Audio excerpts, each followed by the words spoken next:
We're live today doing an interview with the Wausau Daily Herald, right? Yes. I'm just gonna put this on live, that way we can all get this story. My name is Keith Kulig, and I'm primarily the human interest reporter there. Okay. Oh, I guess I gotta be this way. That's fine. This is Tor. Do you want to do that? Let's prop it right here. That should work. Okay. Tor Mason is our photographer. I'll just come on this side. That way you can. Cool. That'll work. Really, just a conversation. It's just a conversation. Yes, I just can't stand looking at myself. Yeah. So, I'm going to just start by getting some of the basics down. Okay. Joseph. You go by Joseph, right? Yeah. Joseph. Yeah. Murphy is your last name? Correct. Mur. Phy. Do you mind if I ask your age? I'm 31. 31. And you live in Wausau? Yes. Okay. So there are a couple different ways that I was looking at this story. I was thinking, trying to go in depth, trying to get at what happened at the store Monday evening around 8:30. Is that correct? You know, what brought these two people together that created this incident that is significant in our community, and especially significant when we are looking at in the context of what's happening across the nation and across the world. Yeah. But I think that That's not your story, man. I think your story is, I'll tell you how I've got into the position that I'm in, to where I'm vulnerable as I am. Yeah.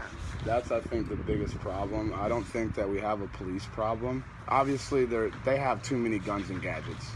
Lose some of that. We don't need, Honestly, I don't see anybody around here that's got assault rifles in their trucks, They have too much weapons. I guess I'll start from, I was born and raised here in Wausau. I was raised by some good people. Both of my parents are military veterans. I'm Native American. I'm Menominee, enrolled Menominee. Was born here in Wausau. We left here when I was 15. Went to the reservation for a little while. I lived on the res. And honestly, I dealt with racism there too. A lot of people did accept me, but a lot of them called me nigger every single day. My own people, my native people. Are you mixed race then? Yeah, I'm Native and black. Are you fair? Okay. I'm enrolled Native American. Yeah. Menominee. So, racism goes a lot of ways, and I want to put that out there. It's not just white people that are racist.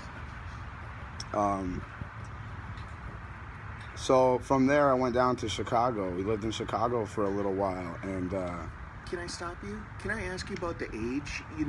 At what? So when I was 17, we went to Chicago from the reservation. When did you go from Wausau to the reservation? When I was 15. 15? Yeah. And when do you think you first became conscious that your race was an issue? That it, at Schofield Elementary. So you're like a little kid. Yeah. 6, 7 years old. Yeah. Is that fair? Yeah. And what's your first memory of that? A kid called me a nigger on the playground, and I stomped him down, and they tried to sue us. They tried to bring a lawsuit upon my mother. And that was, I want to say 3rd grade, 4th grade maybe. Okay.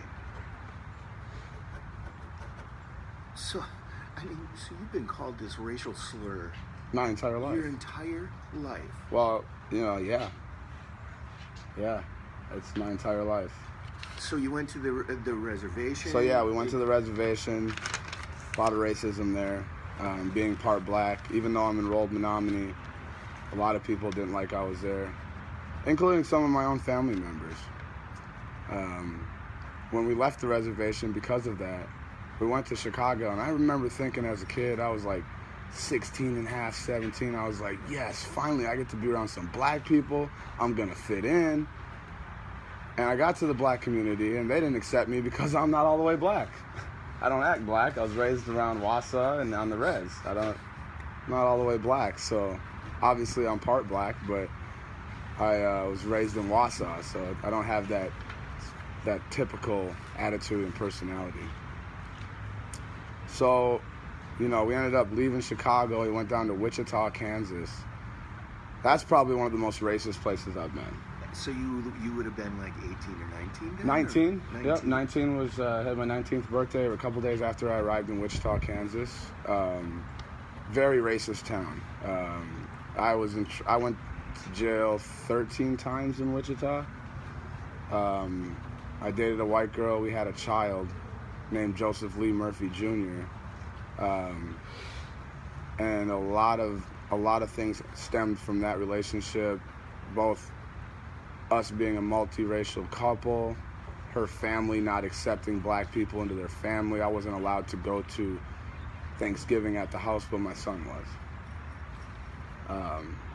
And I'm grateful that they're taking care of my son. They also, one of the times where I went to jail, she took custody and moved.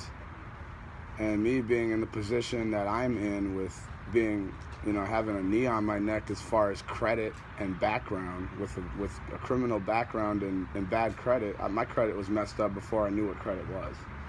You know, because I come from an uneducated family. I'm just going to go ahead and put that out there. You know, by the time I'd figured out that you needed credit and a background for the world, it was too late. So they had taken my vote. They had taken my gun rights to protect myself.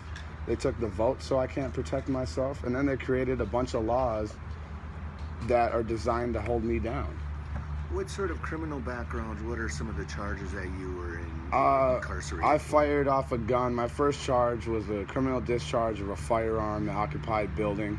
I was firing off, trying to protect myself on my own porch from a gang, some gang members in Wichita, Kansas.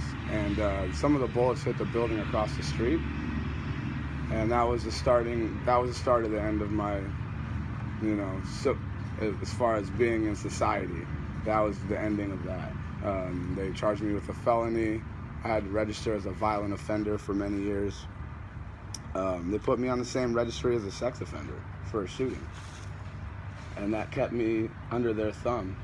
As a registered violent offender, you need to check in like every 3 months and pay them money and let them take pictures of you. So I did that. As soon as I got off probation there, I left. I came back home for a little while to Wausau. And when I got back, I was treated the same exact way I was this time. Only this time they caught me with marijuana in Shawano County. And I had 2 different types of weed. I don't know if you've ever smoked weed, but you don't put 2 different kinds of weed in the same bag. So I had 2 separate types of weed, and they charged me with intent to deliver because I had 2 packages of weed. Now, if they had ever smoked any weed, anybody that's ever smoked any weed knows better. That's not what you do. Nobody puts 2 different kinds of weed in one bag. It's not cool. I'm not saying that I didn't break the law. It's illegal. I broke the law. I did my time. But yet again, there's another thing that's keeping me from seeing my son. It's keeping me from renting homes. It keeps me from getting jobs. You know, and this isn't just me. This is happening to everybody. A lot of these laws are designed to keep us down. I feel like the police are not the problem. I feel like it's the laws that they're enforcing. And I think that that's what needs to change in America. Some of these laws, they need to back up off of us, dude. Give us our legal right to have marijuana. Colorado is thriving right now. They are literally thriving. I love that place. They legalized with that $2 billion a year in extra revenue for their state so they can keep their parks clean, their roads up. You know, granted, it has been a mess my entire life, and they don't have the money to fix it, but if they had legalized marijuana, they would be having money to do all these things. All of our schools would have all the funds they need. Police officers would have the armored vests and cars that they need. You know, it just makes a lot of sense. But anyways, after I got caught for that, I went to jail for 9 months, and as soon as I could, I ran from this place, and I went to Colorado. So you were about 21 about that time? Oh, geez, that was older. Yeah, I was probably 20, 24. Okay, I left Wichita when I was 23. got it. Okay. Came back here 24, got locked up, and then I left. I actually stopped in Kansas for 2 years because I wanted to see my son. Before I went to Denver, I stopped in Kansas, and I was trying to be a part of his life. And she told me that I needed to go through the court. The problem is going through the court in Kansas. For one, I do not have the funds or credit to get a lawyer and get proper legal advice. So it was really a dead end. She wouldn't let me see my son. I was paying $500 a month in child support, so I'm drowning in debt. I just got out of jail, so I have a $16,000 child support bill, which how am I going to pay that when I have a violent felony history? Nobody's going to pay me a decent wage. So, like I said, I take the blame for all the things, the bad choices I've made. But there's got to be a way for you to, be forgiven. There's got to be a way to move forward from it. Because I've been working hard for the last 7 years. I'm a professional mover and a driver. I literally do the hardest job I possibly could be doing. I'm picking up your couch, your dressers, gun safes, pianos, pool tables. I'm doing the hardest work I could possibly do. So when they say go get a job and work hard and you can make it, that's bullshit. That's total bullshit. Without credit and background, you can't do nothing. With a $16,000 child support over my head from being locked up, I can't do anything. I can't start businesses. I can't put money in the bank. I literally have to work in cash.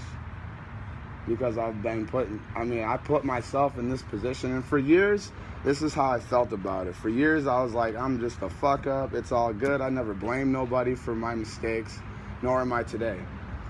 But there's got to be a way to come up out of it.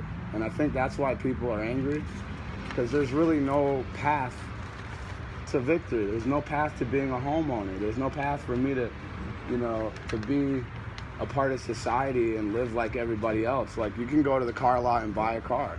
You can go rent a house. I can't do those things. Now, like I said, I'm not blaming anybody for my situation, but now that I sat here and thought about it, this situation, this whole fight with this guy has really made me sit down and think about what I can do to be a better person, a bigger man, and maybe even empower some of my people, So that being said, I want to state again, I really don't think we have a police problem. I think we have a government problem, a law problem. They're out here enforcing laws that they're supposed to enforce. We need to change some of those laws and maybe loosen up the reins. I feel like they've lost freedom. Like, we lost freedom. We're not free anymore. They protect companies, corporations, rich people with credit, and home owners. That's who's protected, not the poor people that are living over there in Crackville because they can't afford anything and they have a bad criminal record, so they can't rent. They've gotten an eviction on their credit, so they can't go to rent. They've got repos because they can't get jobs. Like I said, I'm not blaming anybody. People make dumb decisions every day, but there's got to be a way out. And right now, there just isn't. That's why people are fed up. There's no way out. We can't breathe. And that's so literal in so many different ways. I can't breathe. Whether it's the knee on your neck or the knee of credit, the knee of the background check, the knee of just simply being a person of color, or a person of, a minority. I think that's our biggest issue in America right now, is really even bigger than the police, is credit and background checks. That's what's holding me back, as far as the only thing I can think would be different between me and you. I'm a good man. I have a good heart. I work my ass off for everything I have. I'm not breaking the law in any ways. I don't do anything illegal. The only difference between me and you is the color of our skin and credit and background. That's the absolutely only difference. And I feel like, I did make those stupid decisions, but there should be a way out of it, so where I can be forgiven, and I think that's what a lot of people, the position they're in, especially with going to jail and having a massive child support bill when you get out. I pay $500 a month for one child. which is way more than a lot of. I've never even met anybody paying $500 a month. But Kansas courts decided to screw me, and they gave her full custody. And again, I don't have the funds to fight for him. I don't even know where he's at. The end of the world came, and she still won't call me. You'd think that I was like an abusive husband or something, but that's not the case. It's literally just because of the color of my skin. Were you ever married to her? We were together 8 years. We didn't get legally married, no. Okay. Can you tell me about the incident? So I read the criminal complaint. Mm-hmm. This is what the criminal complaint is saying, that you were in the store, you walked into the store, why were you there? I went there for a pack of smokes, I think, actually. And you came out and tell me what happened in your words. Well, carefully, I don't want to Yes. incriminate myself or something like that. And there's a lot of negative comments going on about it. I guess what I want to say about the situation is I was minding my business, and he came out of the store, and for whatever reason, he had a bone to pick with me. He's mugging me. He started approaching our vehicle, so I jumped out of the vehicle because my girlfriend was in the driver. I didn't want him, attacking her or something. I personally, my view is that he was mad that I was with a white girl. I think You don't know him. I don't know him at all. I've never seen him in my life. And he just And he's approaching my vehicle, and I'm not a shy person. I'm not. You're not gonna run up on me like that, So he rushed me, saying whatever he said, the racial slurs, nigger, FN, right? whatever he said, fucking nigger or some shit like that. It was racial slurs. That's what the criminal complaint says. And so he rushed me. I pushed him down, and then he got back up and tried to fight with me. So I grabbed his arms and I pushed him down again. He did get loose for a little bit, and I grabbed him, and then he swung us into the wall. That's when I got these injuries. Yes. So once I subdued him, I just subdued him till the police came. I didn't want to act out violently because I know that if they had pulled up and I was on top of him beating him up, I would have been dead. That would have been the last breath I took. And I truly believe that with all my heart, man. They're good cops, but they're only trained to do so much. They're human too, they make mistakes, and lately they've been making a lot of mistakes. And I didn't want to take that risk, man. The whole time I'm thinking, damn, I'm going to get in trouble. I'm going to get slammed to the pavement. I'm going to be the next guy dead. So much was going through my head, and that's why I was just I knew better to hit him. I can't fight back. I don't have that right. Do you know who called the police? I don't. And, that's something else I want to talk about, calling the police. I really want to state that if you're going to call the police on a minority, make sure that you're fucking in danger. If you are physically in danger, cool. Call the police. That's what they're there for.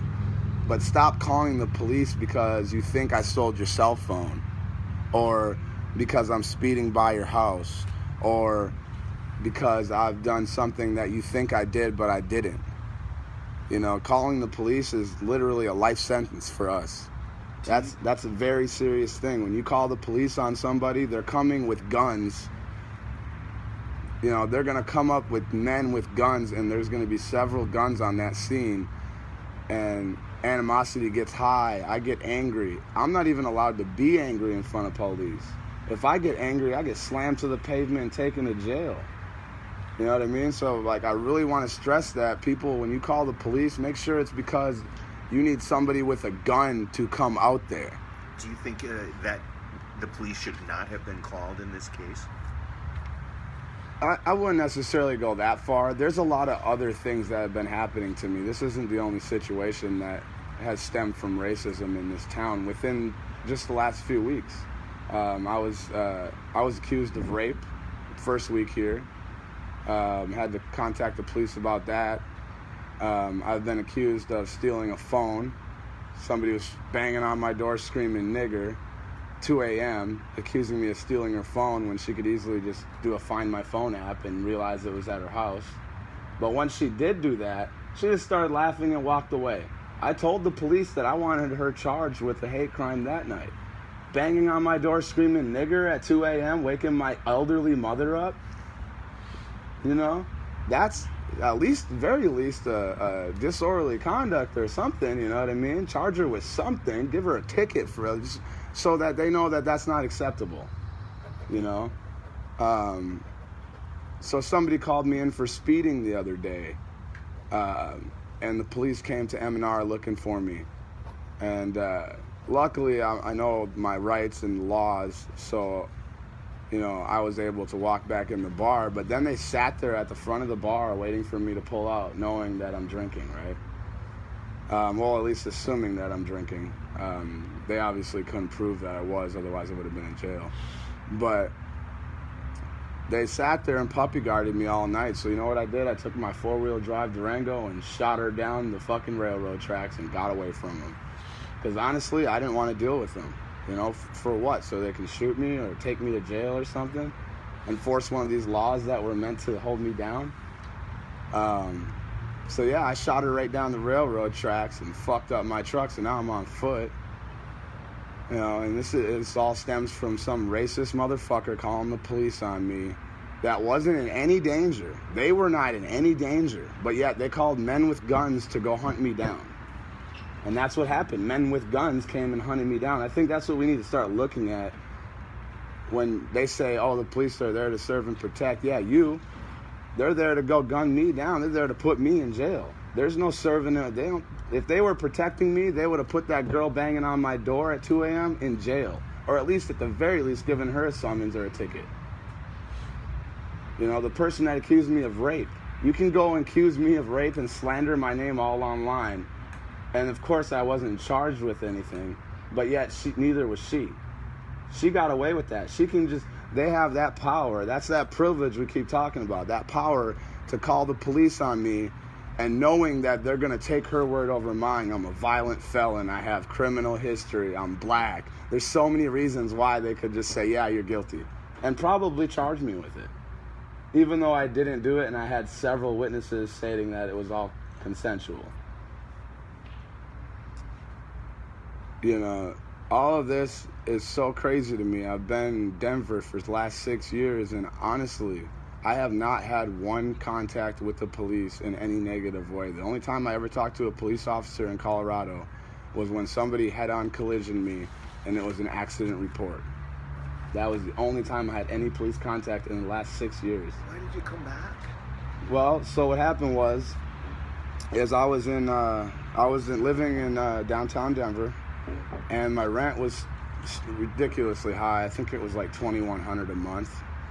And during the winter, we slowed down in the moving industry. Of course, I was moving people and driving truck down there. We slowed down a little bit, and I kind of like wanted to get into a cheaper situation as far as rent. So I didn't think nothing of it. I went and, you know, when my lease was up in February, I ended my lease and I went and checked in a hotel, thinking, you know, I'll find a different place to live, and I'll just stay in a hotel until I find a place to live. Well, I had my 60-year-old mother with me at the time, too. And so we were in a hotel when COVID hit. So everything shut down. Everything. And mind you, I'm already a felon with no good credit, so it's already hard for me to find a place to live. I have to rent from the owner personally. No apartment building will ever let me live in their building. And again, those are mistakes I've made, but how do you fix it? You know, how can I be forgiven? So we were in the hotel for 30 days, and I was thinking, yeah, maybe we can survive this. You know, we'll just keep jumping hotels or whatever. And then it became that the hotels were charging us. I went from like $60 a night to like $130 a night to stay in like the worst places, like dirty places. You know what I mean? So I was paying like $120 a night to stay. Now, mind you, I was making $4,000 to $5,000 a month, so I could afford it, but I didn't have any extra money to do anything. And so what I did, in Denver, they have mass transit, so I didn't have a vehicle at the time. I went and got all together the money I could. I bought my Durango, And I fixed it up as good as I could, and I got in there, and I was like, I gotta leave, you know, I can't find anywhere to live. My plan was to come back to the res and live in a tent. I literally bought a tent, I bought sleeping bags, I bought all these necessities to go camping, and that was the only place that I know that I had land to where I could go and nobody could kick me off, because they closed the parks, they closed everything. So I had nowhere to go, and they're telling everybody, stay home, and I'm locked out in the cold, you know what I mean? I literally slept under a bridge a few nights. So we get in our car and we travel to Wisconsin and we come back, and Who is we? me and my mother, my 6-year-old mother. Okay. And when I got back, the res literally was begging us not to come over there because they thought we had the COVID. So they literally shut down our right to be on our land for camping. They made it illegal to camp there, like literally the day I got home. Like I pulled in Wisconsin and then they made it illegal camp on my res. So then I'm stuck. I'm like, oh man, now I have nowhere to go. And I'm in Wisconsin where I haven't been for 6 years. Luckily, I grew up here. You know, my friends really looked out for me. A lot of my lifelong friends, which I love, you know, they looked out and they made sure that I was right and me and mom were off the street. Are you living with friends now? Yeah, I live, well, I have my mother's house and I also have my girlfriend's house. But, you know, luckily I did come home. I saw what was going to happen, and the big thing for me is that I knew this chaos was coming. Like I said, we just talked about this. I've been dealing with this since 4th grade. We knew the chaos was coming, and I wanted to get my mother out of there. She was at high risk for COVID, and we had 10,000 cases. I was literally like, it got to the point where I couldn't afford the hotel, and I was living in the office of the company I was working for down there. So when you stayed under the bridge, where did your mother stay? She slept with me under the bridge. Oh, Yeah. In the And vehicle? it was actually literally in a blizzard. No, we didn't have a vehicle then. It was literally in a winter blizzard. We were under a bridge in Denver because I couldn't find anywhere to live. You know, when it was open, I could go talk owners into letting me rent. But once the COVID hit, owners were not renting anything because people didn't have to pay rent. So they were not renting to nobody because, you know, they already knew what time it was. Hey, your mother has a house? I have a mentor here in town that was nice enough to let us have one of his apartments. I don't want to get in detail because there's a lot of people that are looking for me right now. They want to do harm to me, so I don't really want them knowing where I live. No need. I was just wondering, Yeah. you know, about your mother. Mm-hmm. We're good. Okay. The impact of Monday's incident. What is it on you? It's not another. It's a Monday. Oh my God. It's a Monday. Well, And I mean this that in one's all different. seriousness. This one I is mean a that little in all different. seriousness. You know, after that happened, I walked into the bar and those guys looked at me and they're like, "We don't even want you here." You know, there was because he, you know, just the feeling of not being welcome in your own community has made me. Today I quit my job at Badger Van Lines. I don't want to serve this community. If you don't want me to be part of the community, I'm not gonna serve you. And if I do serve you, it's gonna be for me. I don't want to be anybody's slave anymore. I want to get out of this position that I'm in with bad credit and not having, you know, the funds to find my son or to even talk to him. I want to get out of that position, and I'll never get out of that position working for somebody else at an hourly wage. So what are your plans? I plan to start my own business, if possible. I want to do my own moving thing, so I can get a lot more of the profits. I'm working for $16 an hour during COVID. I make $500 a week if I'm lucky, which is not enough. I need, you know, it's not enough to own a home. It's not enough to go buy a car. It's really just enough to supply food and necessities. That's really all that gets you. And we all know that, you know. And that's, you know, for a long time I thought without an education and doing all the right things, that's, you know, that's the position I put myself in. But, You know, now that I sit here and think about it, man, that's absolutely bullshit. I'm extremely intelligent. I deserve more than what I'm getting. And I won't rest until I have it. I want to own a home. I want to own nice cars.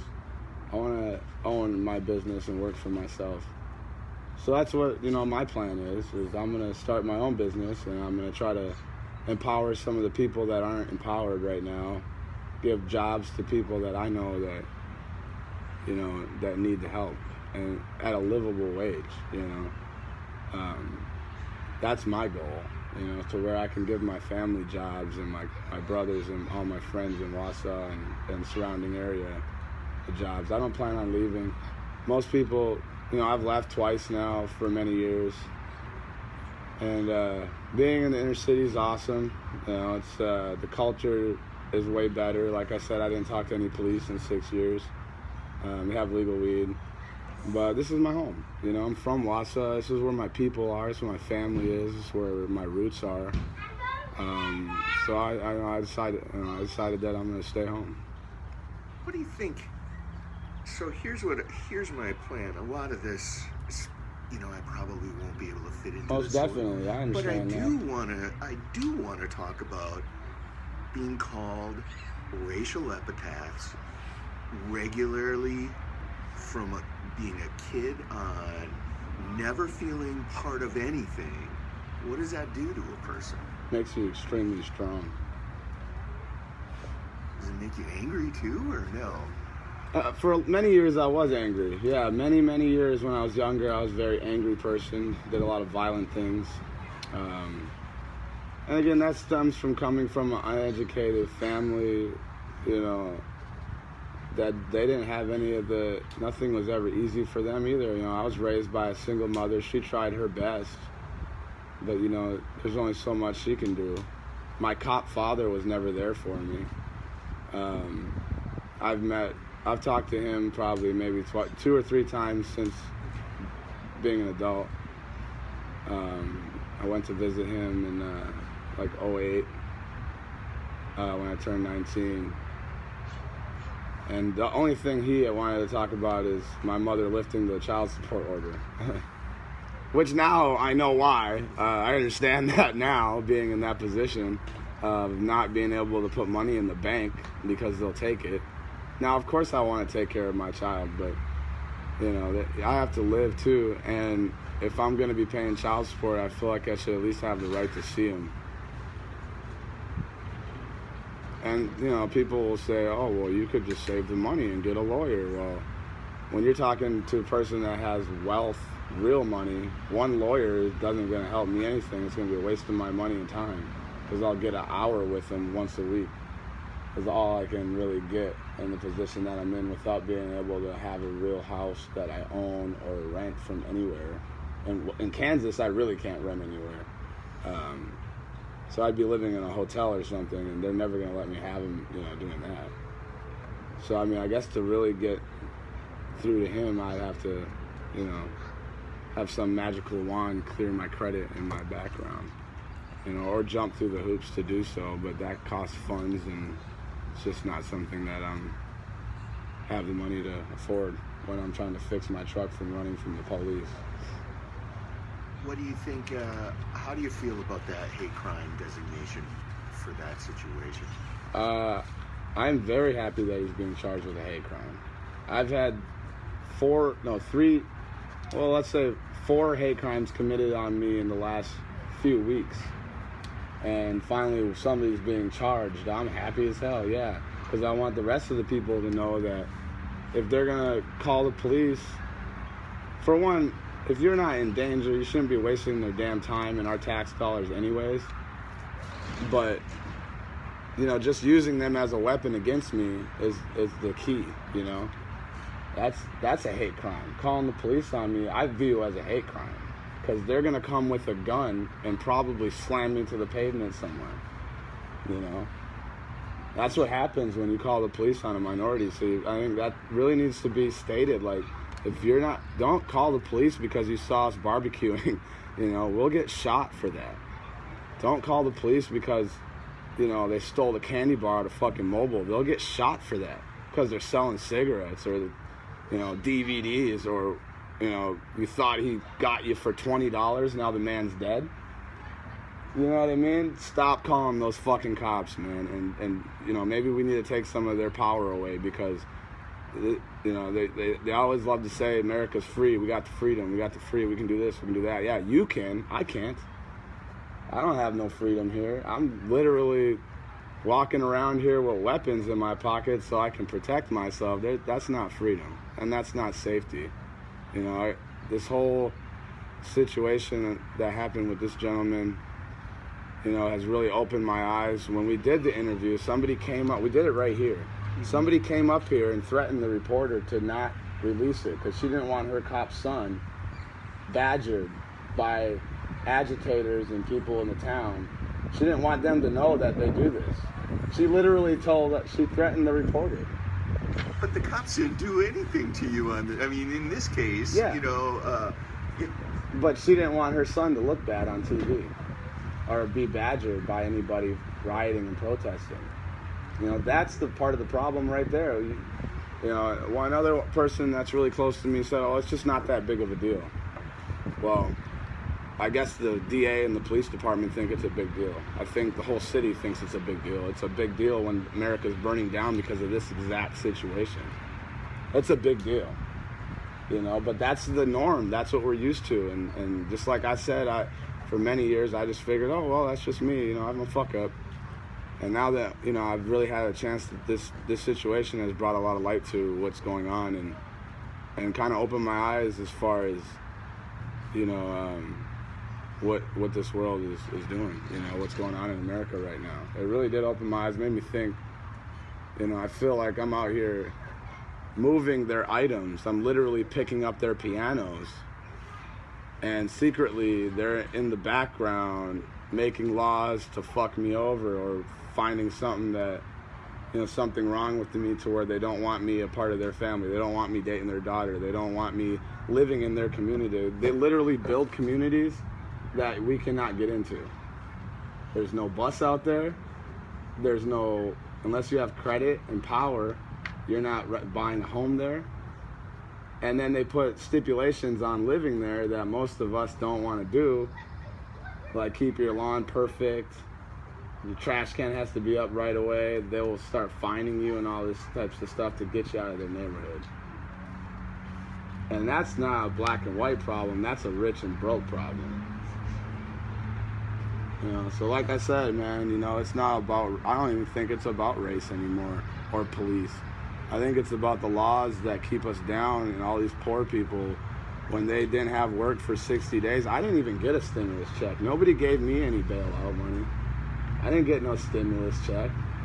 So it's like, I know other people didn't get any help. So you got all these broke people out here starving, and you wonder why they're out there stealing your shit. They're fed up. They can't, there's no way for them to get up off their ass. People always say, oh, just go get a job. You'll be all right. Work hard. Maybe back in the 80s and 70s, you could go get a job and go live. Yeah, maybe. But in today's society, I make $16 plus tips. And I'm told that's good money for around here. That's pennies, dude. That is pennies, bro.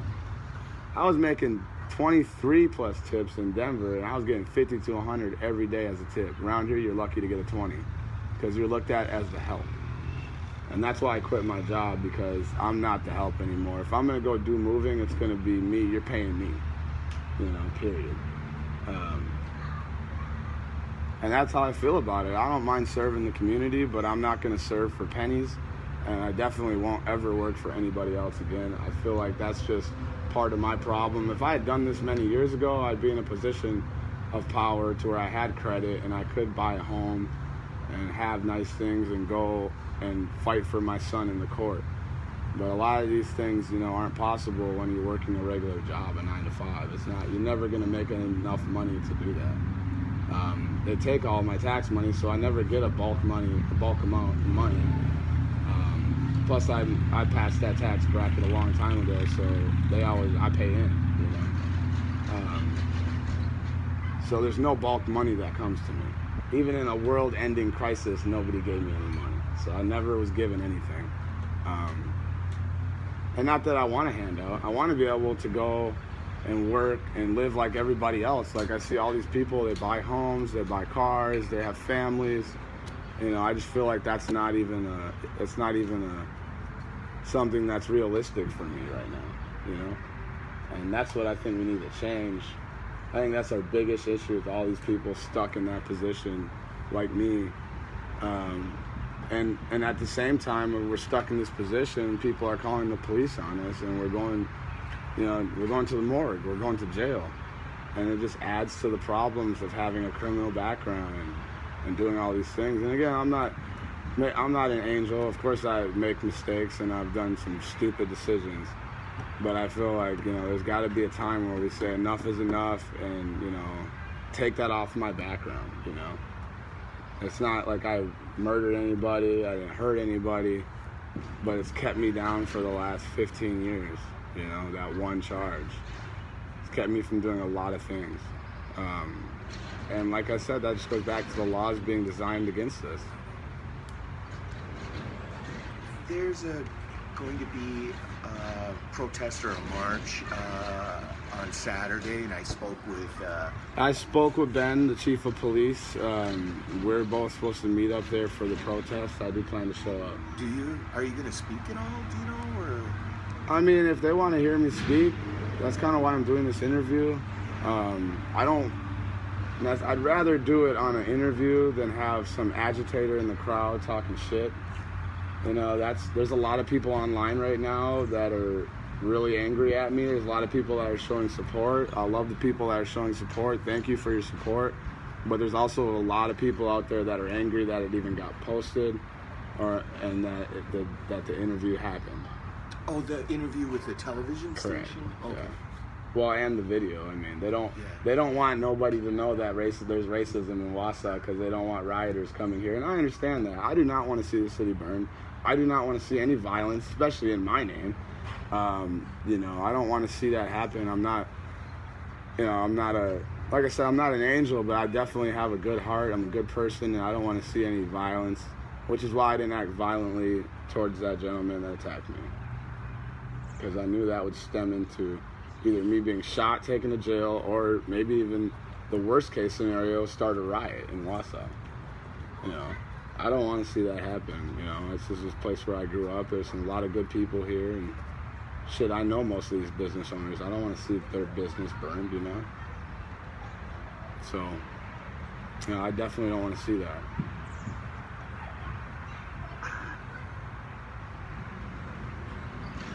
Sorry, I'm thinking. Sure. I can't think and talk very well at the same time. Yeah, I think I have what I need for now. I think you do. So I'm not going to be able to use a lot of this. Of course you won't, and that's why we did this video. Here's my plan, just so because you know somebody still is the boss where you work. I don't care what company you're with, and that's a big reason why I quit my job. I want to be in control of my life. The company I was working for is a really good company. I don't have any ill will towards them. They're good people. It's just, you know, he can't afford to pay me what I'm worth. And I feel like my life is getting so much shorter. I'm getting older and it's getting more crazy out here. I feel like I should just be doing for me. You know what I mean? I want to work for me. I want to empower myself instead of empowering everybody else. All my life I worked for somebody else. And I've been making them rich this entire time. I'm very, very good at what I do. I get 5-star reviews all the time. They tip me very well. People like, you know, the work I do. And in return, I've been paid, you know, some pennies compared to the hundreds of thousands of dollars in revenue I've created. I have nothing to show for it. So I just want to get myself out of that position. And whatever I got to do that, then that's what I'll do. You've spoken with Ben Bliven, the chief of police. Correct. What are those discussions? I mean, what is your thoughts on that? What do you want to share with people about those discussions? I mean, I'm definitely grateful and happy that he made contact with me. It shows a shine of support in some manner as far as that he actually admitted there is an issue and is trying to address it. I think that's awesome. That's what I expect from Wausau people. That's how I was raised, with morals and ethics and doing the right thing, you know. Like I said, I'm not an angel, but I believe in doing the right thing, and I think that he honestly wants to do the right thing. What does that mean in terms of, like, Saturday's event? I mean, it sort of changes the dynamics, right? I mean, well, again, he's enforcing the laws that he's told to enforce, so nothing's going to change unless they change the laws. That's why I say I don't think we have a policing problem. I think, you know, I don't think, we definitely don't, I mean, definitely don't need them having as many weapons. And I saw tanks out here, not in Wausau, but they definitely do not need to be militarized. You know, the only people that are walking around here with a militia and a bunch of AKs are, you know, older white males. If a black man were to do that, they'd be shot dead in the street immediately. And they've taken most of our gun rights, so we're not even allowed to protect ourselves anyways. So we could never do something like that because they took our rights a long time ago, along with our voting rights too, so we couldn't change any of the laws. And I think that's the biggest issue with our country right now. And I'll go back to laws and the fact of credit checks and background checks. I understand that we need them, but there should be some time where you could be forgiven or do, you know. you feel trapped. I would literally go work for free for an entire year to get my background clean. I would be somebody's slave to do that. That's how trapped I am.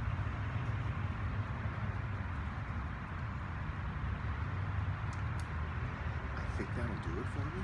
Do you have any questions for me? No, not at all.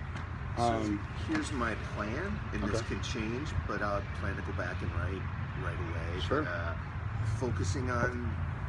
I want to focus on the issue, Sure. the incident. The you know, incident, using that as a pivot point, but Yeah. also talk about the background of how you've dealt with this. Well, and I think that me Systemically. sharing my story maybe will let somebody know that they're not alone.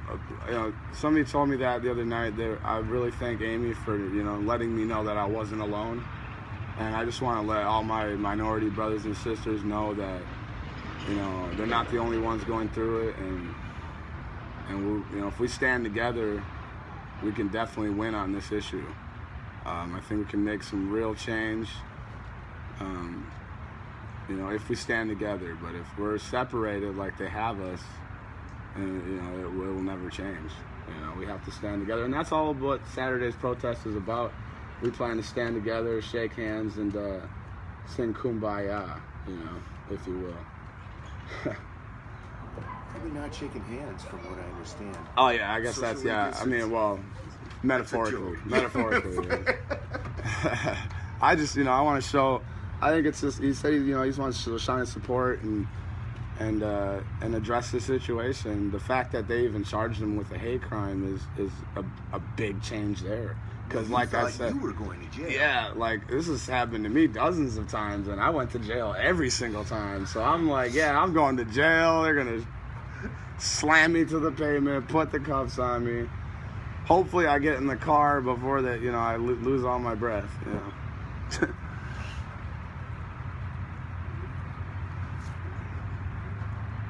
Thank you.